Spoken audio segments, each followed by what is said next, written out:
guys, TACCOM is 2022. I'm in Toronto. This is Phil Odell from Odell Engineering. We're standing directly in front of the TM22 from Canuck. Tell us about it, Phil. The TM22 is our new 22 caliber rifle.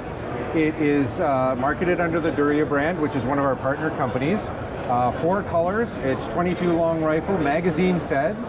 10 and 25 shot magazines. The magazines are all aluminum, so they're a very durable mag. Yeah, they're super solid. Yep. This whole rifle, what surprised me, because this is my first time holding one of these. I don't have one yet. And what really surprised me is just how solid it is. Like more than you would have expected when you're looking at it. Oh yeah. It's an all aluminum gun, all aluminum and steel.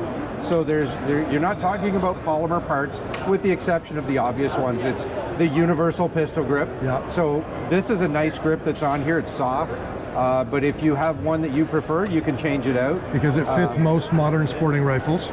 Yes, exactly. The stock on the back is the fixed stock, but you can change that out for the universal adjustable standard stock. Threading, standard castle nut. Exactly. When you go to change it out, we do say keep the end plate, because it fits the receiver better. Right. It's a square section receiver. It's very reliable, very rugged, steel bolt inside.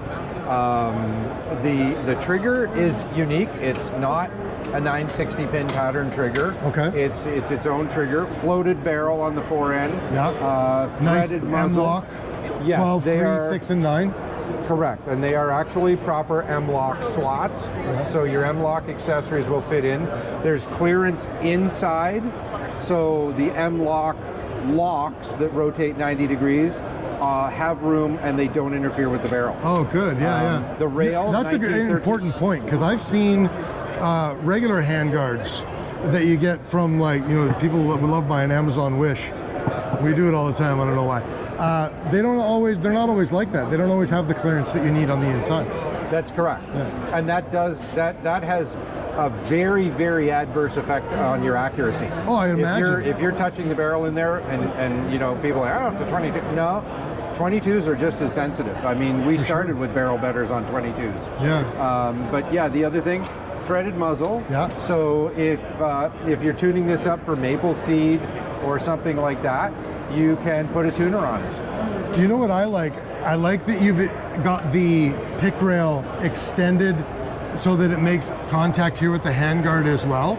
Yep. And it goes further forward than just the receiver. And again, a lot of people at Project Maple Seed have made these comments in the past where they're trying to put a scope on their rifle and they just can't get it far enough forward. It's a common problem on, like, the 1022 pattern rifles. Yes. Yeah, and the other thing, a lot of the other rifles, the rail you get is very small. Yeah. So regardless of where it's located, it's very small. This one gives you a good 7 inches of rail to work with. And a nice height above the receiver. Yeah. Another complaint that a lot of people have had about some recent pick rails. You don't need extra super high.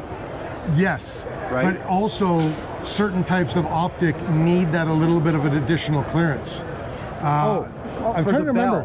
For the bell, yes.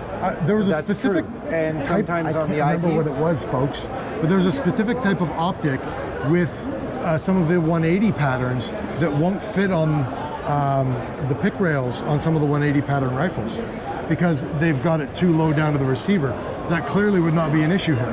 Oh, yes. Some, especially one-piece mounts, they curl around and they extend down. Yeah. And I wish I remembered which optic it was. Some of the more expensive ones are like that. And that, yes, you're correct. This clearance avoids that problem. There is a spec on the new NATO rail for clearance there because of that problem.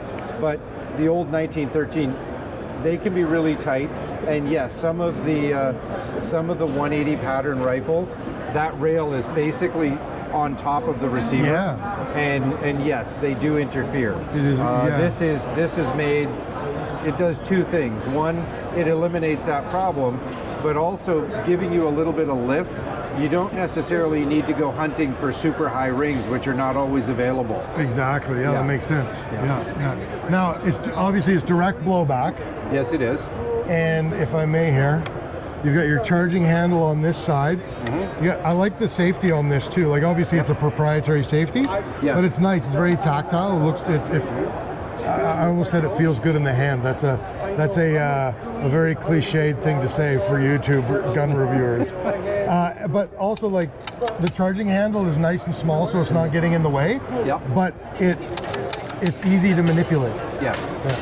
Yeah. And it slides well. Like it functions good.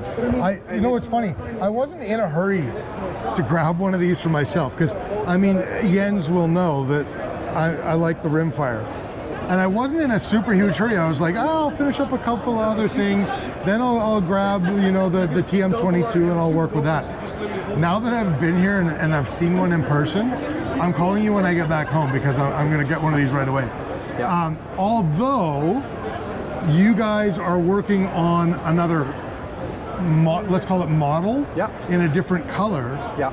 So tell us about that because I might actually just wait for that. Okay. Well. We've got the black, tan, green, and blue, and they've been very, very popular for us. But we have had feedback from our people, and they've asked about an Arctic white. So we're going to respond to that. So there will be in the near future there will be a white gun coming in, and it's also got two other features. A lot of folks have asked about the sliding stock. Yeah. So a universal adjustable stock is going to be part of the white gun. And then we also do on that gun a longer forend. So the white gun is going to have the long forend on it. So it's a little bit of a. This is a 13. Looks like about a 13-inch. It's about 11 or 12. 11 or 12. Yeah. So you'll have like a 13 or a 15. Yeah. Okay. So it basically... It comes almost to the muzzle. Almost to the muzzle. Yeah, that'll be nice. Yeah. Oh, it's a very nice, it's comfortable. And if you're one of those folks that likes the C-clamp, you like to get the hand out there, that's exactly what it's designed for. So the overhand grip? Yeah, well, I mean, you know, you and I, they say, oh, do the C-clamp thing. Well, I can reach over the front of the muzzle. Yeah. So I don't want to shoot really my hand off. C-clamp guy. Yeah. And it is. But, you know, like Tony and a lot of the guys who are a little smaller than us, it's perfect. They can reach out there and they can get that C-clamp going and they can make it work for them. Yeah. But they do need the longer handguard. Yeah, for sure. So our next thing is to answer their questions, answer the need. Is that something that's still in the works, or is there an ETA for that? No, it's actually coming. It's. I'm not going to say it's on an airplane yet, but it's not going to be long. Not going to be long. Yeah. Cool. Right on. So by the time you get back to Saskatchewan and you give me a call, I should have a number for you. Yeah, it's going to happen. It's going to happen. That's the TM22. That's Phil Odell. This is the Odell Engineering booth, and I'm Chris at TACCOM. See you later.